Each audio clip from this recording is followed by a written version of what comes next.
Hello, everybody. Welcome to day 3 of the Educator's Room Live Your Best Life Challenge. Tonight, we are going to be talking about how to combat teacher negativity. Now, before I get into all of that, I want to let everybody know what this challenge is about. If this is your first night joining us, we have been broadcasting for the last 2 nights for all of our new teachers, teachers with less than 3 years of experience. And so the first night that I came to you guys, I was talking about how do you combat teacher burnout? It's December. A lot of new teachers barely survive first semester, and they are really considering, they don't know how to get over the hump for second semester. So we had a great conversation around teacher burnout. Last night, we talked about how organization can either kill you or it can help you in your quest to be an effective teacher. And so we went through a lot of hacks for teaching that I experienced in my 17 years in education. So tonight, we're talking about the doozy, teacher negativity. Guys, this is huge. This will probably be our longest podcast, I'm sorry, our longest video, because there's a lot of teacher negativity going on. And as a new teacher, even if you've been teaching 5 or 6 years, it can be very difficult to ignore the naysayers and the negative people who make it a goal to, whenever they speak negativity. So we're going to talk about all of that tonight. I'm on Instagram Live, also right here, but I'm also broadcasting for my group. So let's talk about teacher negativity. As a new teacher, I remember my 2 mentors were really, really positive. They were really nice, really positive. They didn't sugarcoat things for me, but I felt like they gave me hope, right? But today, 2017, a lot of new teachers are coming into the profession and they are being inundated with negativity. And there is a lot of reasons for that. It's a lot of good reasons for it, right? People are just frustrated with the teaching profession. But one of the things that I've noticed is that a lot of people are super negative to new teachers, and new teachers don't have the experience to say, oh, well, it's just going to be bad for this little bit. I can get over it. So what we new old teachers can do, a lot of new teachers are sitting and they take the negativity and that's all they can reference. So you are literally sitting there being inundated. So one of my favorite people in the world, Dr. Chris Emdin, shout out to Dr. Chris. I was talking to him this week, and he has a quote from his book, For the White Teachers Who Teach in the Hood and for the Rest of Y'all. And it reads, "The kind of teacher you will become is directly related to the kind of teachers you associate with. Teaching is a profession where misery does more than just love company. It recruits, it seduces, and romanticizes it. Avoid people who are unhappy and disgruntled about the possibilities for transforming education. They are the enemy of the spirit of the teacher." Guys, let me start off by saying, hey, Teacher Tam, hey, Natural Eve, hey, BT201, aka Lady. So let me say this. Negativity is to be expected in our profession. We do what most people can't. We educate other people's children 8 to 9 hours a day. And we educate them even if we don't want to. Even if we have somebody who's in our classroom who acts a complete nut, we still have to educate them. So we're doing a job that many people can't do. And as a parent, I can say this, we're doing a job that a lot of parents can't even do. But negativity has its place. And I'm going to tell you this right now. Chris Emdin hit this nail on the head when he talks about the spirit of the teacher. As a new teacher, you need to first watch who you hang around. A lot of us mean well. Us veteran teachers will get into the teacher lounge and we'll start talking about things. We'll start talking about students. We'll start talking about other teachers. And we have these conversations that sometimes are not positive. And people hear that. And if we're talking about that every single day, it's a problem. Because if you meet somebody and all they do is bring up the negative, it's never positive, that's not somebody you should want to hang around or you should want to be professionally associated with. Let me give you this scenario. Right, as a seasoned teacher, you do need to be careful who you hang around because there are other teachers who, as a seasoned teacher, I'm pretty happy. I'm pretty consistent. But there are teachers who've been teaching longer than me that shouldn't be teaching, and their attitude shows it. So let me tell you about this scenario. You go to the doctor and the doctor's in there, and it's a group of doctors, right? Like they have a practice. And as you're waiting, all you hear are these doctors and these nurses and these people up front, and all they're doing is talking negatively about the patients, right? The patients aren't eating right. They're not doing what we tell them. They can't do this. I'm sick of this job. Boom, boom, boom, boom, boom. Would you go back? I wouldn't. So as a teacher, and especially as a new teacher, even if you're a seasoned teacher, you have to watch your spirit, your teacher spirit. And what that means is not sugarcoating. So there's a way for you to say, this is what's wrong in our profession, right? We get low pay. This happens, this happens, this happens. But the flip side of that is, I've said it. So now how do I work to transform it? I'm going to tell you guys a story about me and about the educator's room that I think new teachers can take something away from. And even if you're not a new teacher, a seasoned teacher can take away from. I started the educator's room 5 years ago. I was super frustrated. It was my 15th year in education.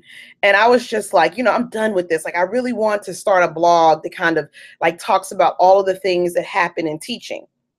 So I started the blog, and I went to several of my teacher friends. I said, hey, do you want to write for it, read it?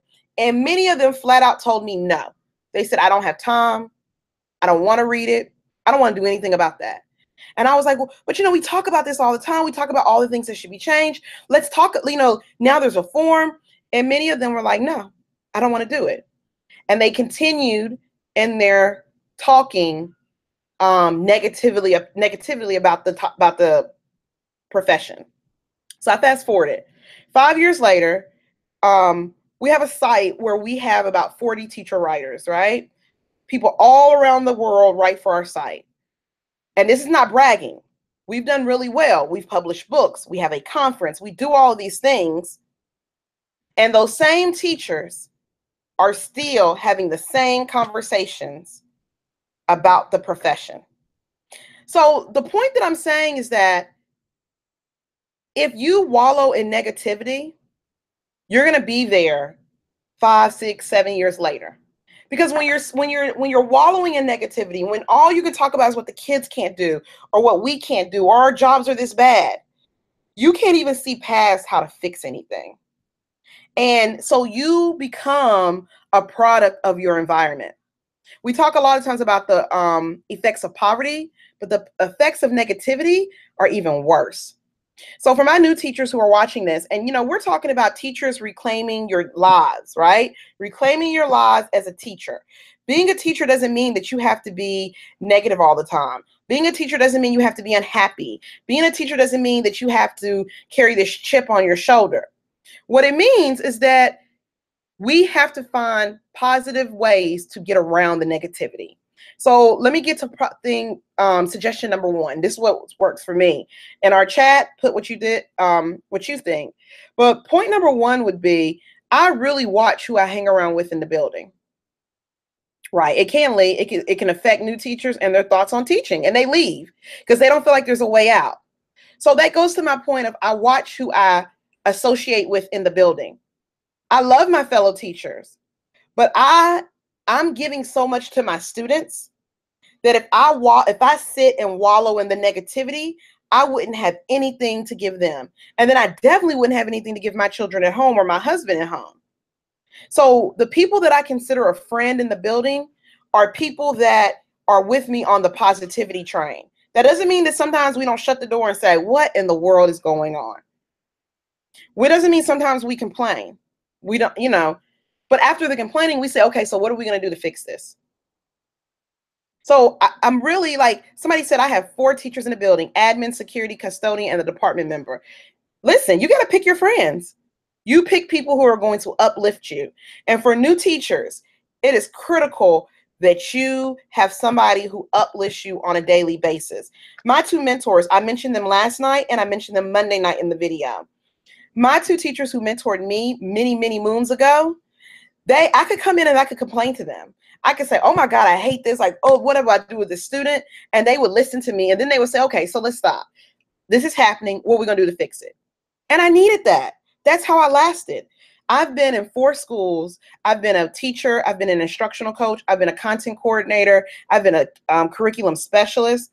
And the only way that I've survived and those different levels in education is that I have people who are going to have my back, who tell me the truth, and who pour into me. I need people who are going to pour into me as I can pour into them. Right? Who's going to have your back? Who's going to help you make the changes? Yeah, and that's why it's critical for you to know who you're hanging out with. And one of the things that I found with teaching is that sometimes people that are doing a lot of the complaining, they're not necessarily doing it to make life hard. They just don't know how to get past it, right? It's like you're in a bad marriage and you know you're in a bad marriage and everybody's telling you you're in a bad marriage and you read about bad marriages and you say, that's my marriage. You just don't know how to pull the plug. Someone said, take every opportunity to settle those teachers who are there for us too. Yes. And so just like people are pouring into you as you identified your teaching tribe, and we're going to talk a little bit more about this tomorrow night, you have got to celebrate them.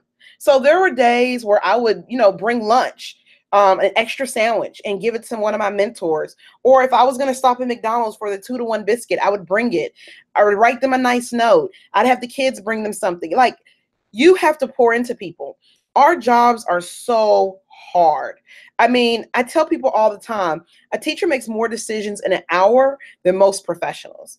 And those decisions are so important because they affect other people's kids. And so if you don't have the right people pouring into you, you're not going to last.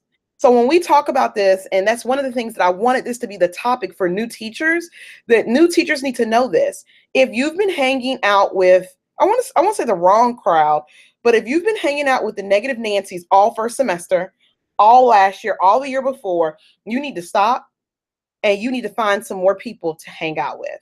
And, and telling those people, hey, it's nothing against you. I need positivity. Yeah, someone said my lunch crew has small potlucks to celebrate one another. That's something easy. We used to bring slow crock pot, and we would fix our food in our classrooms. It'd be cooking, and during lunch, everybody would meet in someone's classroom and we'd eat. New teachers, this is critical. And I don't, because of and this goes to my point number 2. So you have to pick your friends wisely. But the second point is that you have got to make sure that you don't wallow in the negativity that you'll see online. So when I started teaching in 2001, it wasn't,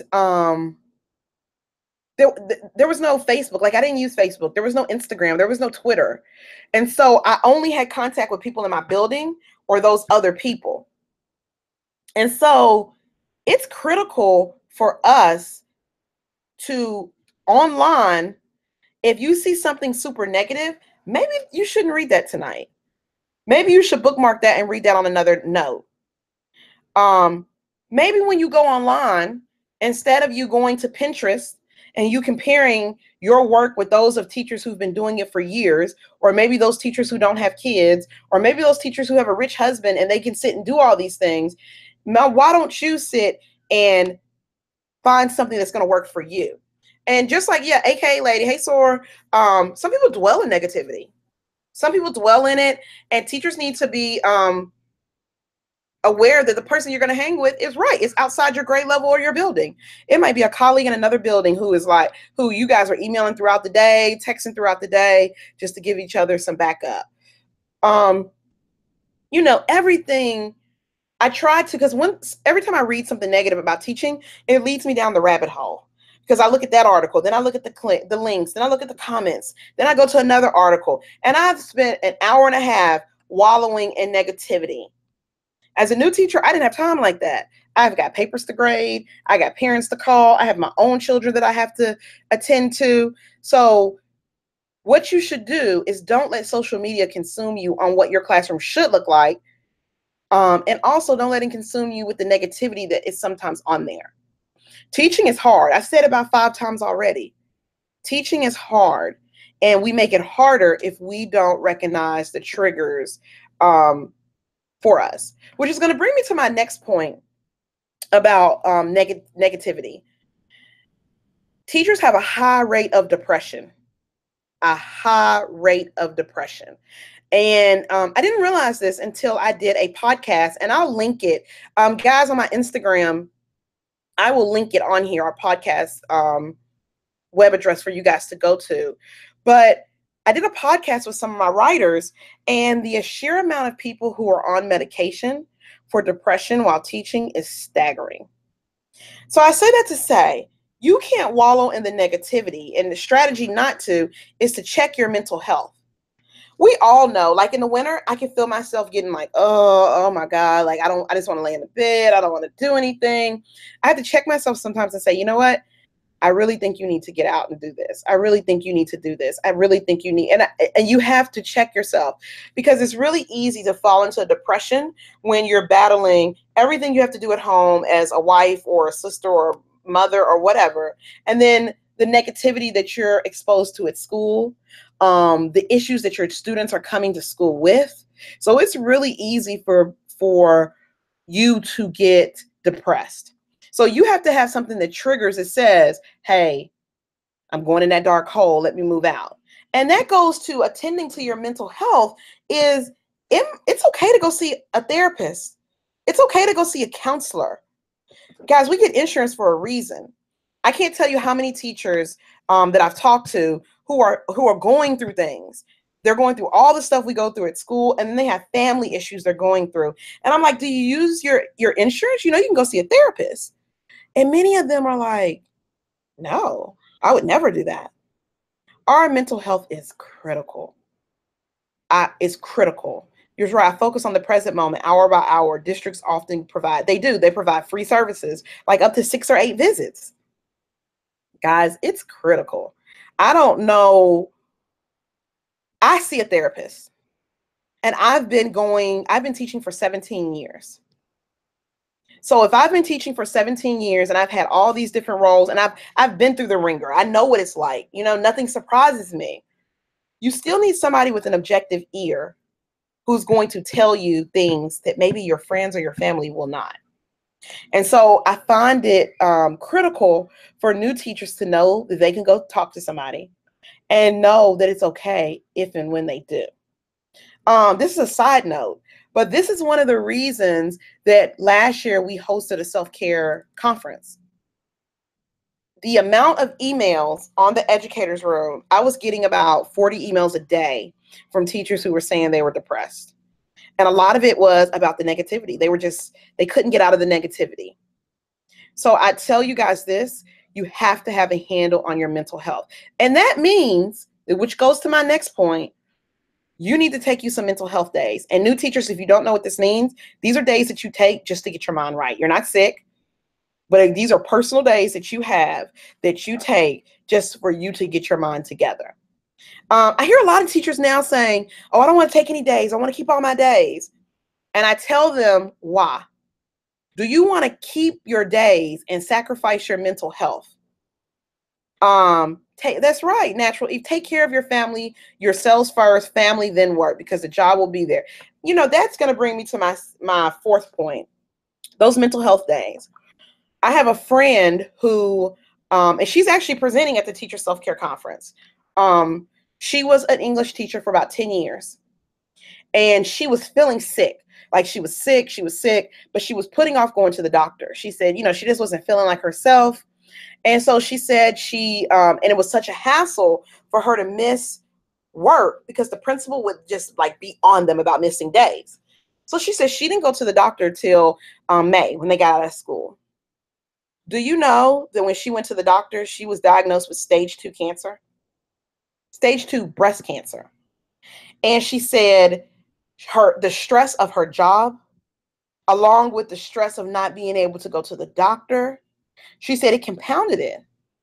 And so she went in May. She went through treatment all through the summer. In August, this is how crazy it is. Now, keep in mind, she doesn't miss days. She's working hard. She's at one of these schools that are like, it's low performing. So she's like up on her feet every day. She says now in radiation, chemotherapy, she comes back in August. She said when she walked in the door, nobody had called her. Nobody had said anything. And really wasn't anybody's place but the principal, right?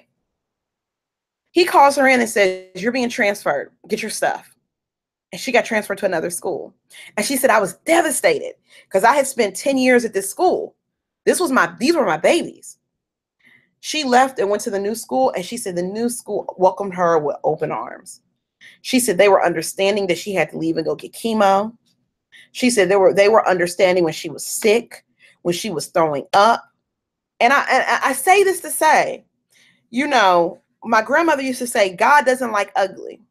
So the same principal who did that to her, and he didn't just do it to her, he was a tyrant. Do you know that within a year he lost his job and he had to go back in the classroom? So I say this to say, if you're sick, go to the doctor. If you need a mental health day, take it.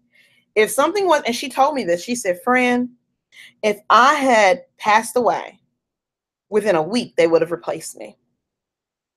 So I say that to new teachers. There's nothing wrong with you taking a day a semester. If you have it, 2 days a semester.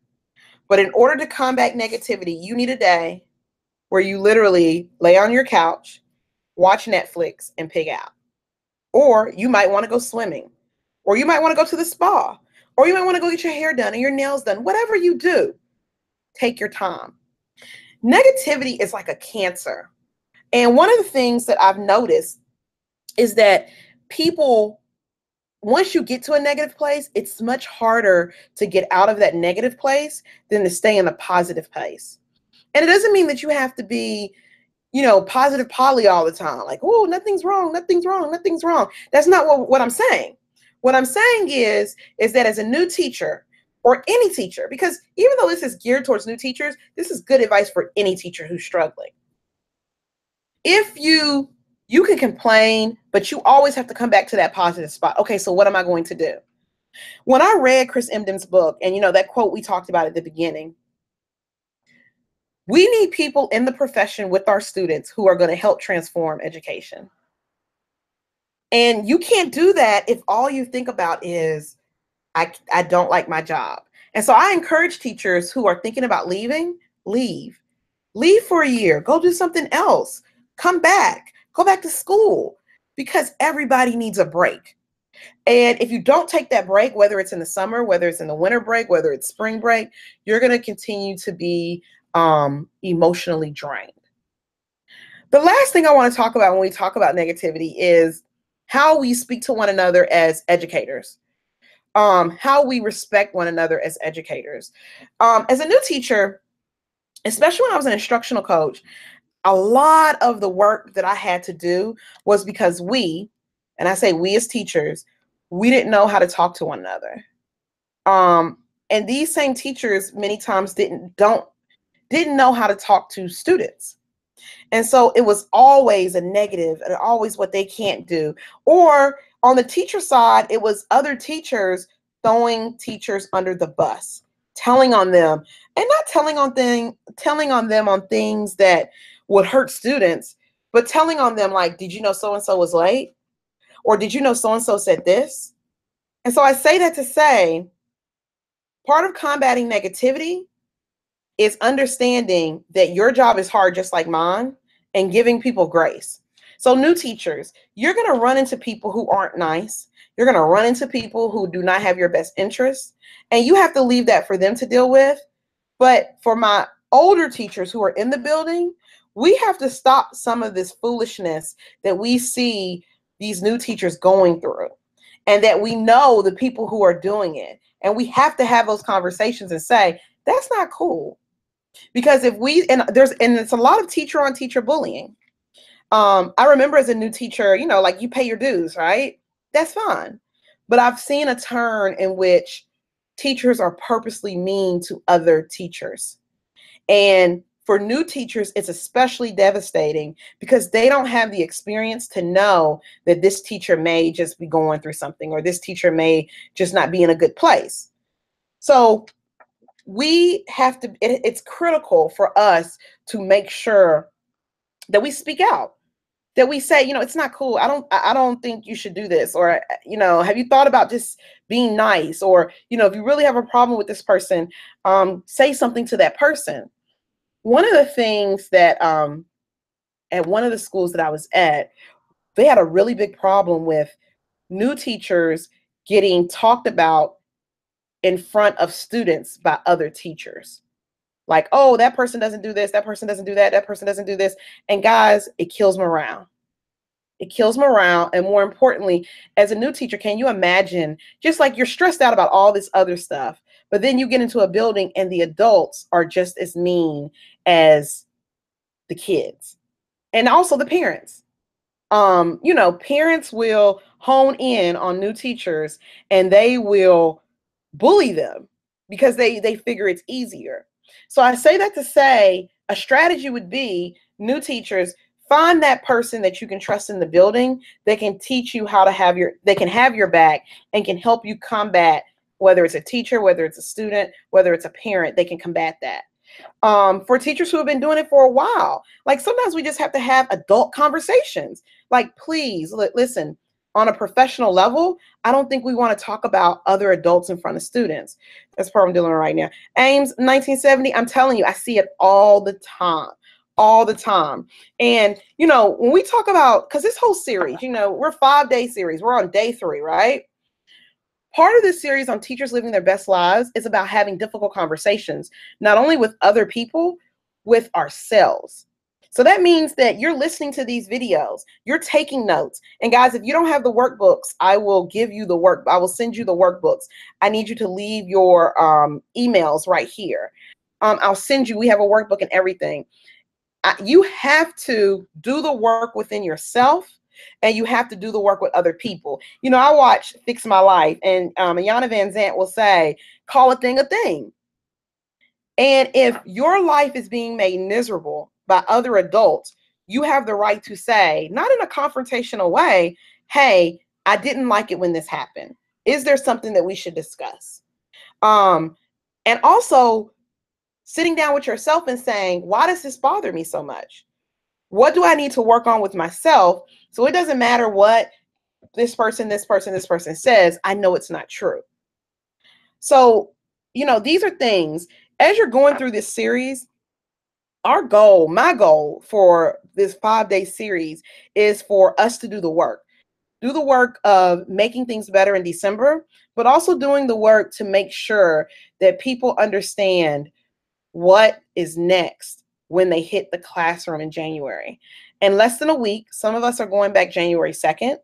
Some of us are going back January 8th. Some of us are going back January 6th, whenever you're going back.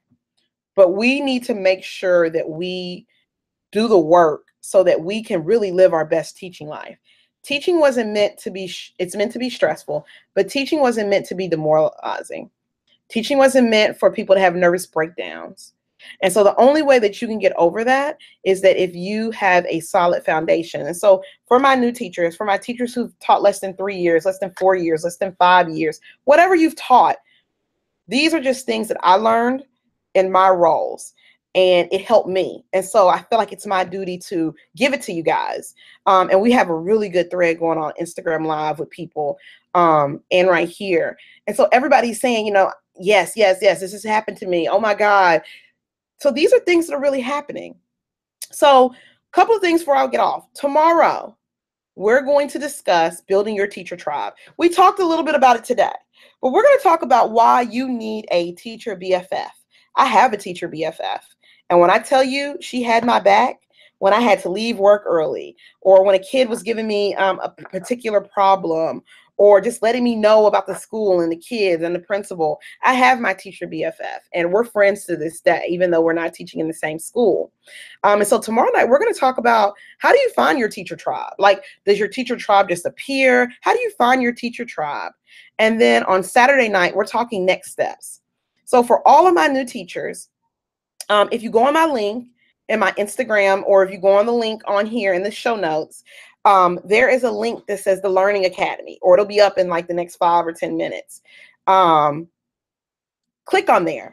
We've created a community that is helping you be the best teacher you can be. So click on it, check it out. We'll talk more about it on Saturday. But yes, teacher BFF. Yes, I love my teacher BFF. Matter of fact, her mom died last year, and you know, I went and had lunch with her and we talked. This was somebody when I first went to the school. Oh my God, your teacher BFF passed away 2 years ago. I'm so sorry, Lynn. That's so sad. Because like these people are like family. Like we had great conversations about marriage. Like we just supported one another, and you have to have it. And every school that I've been at, I've had somebody I consider my teacher BFF that's helped me push through on those days where I'm like, I can't do it.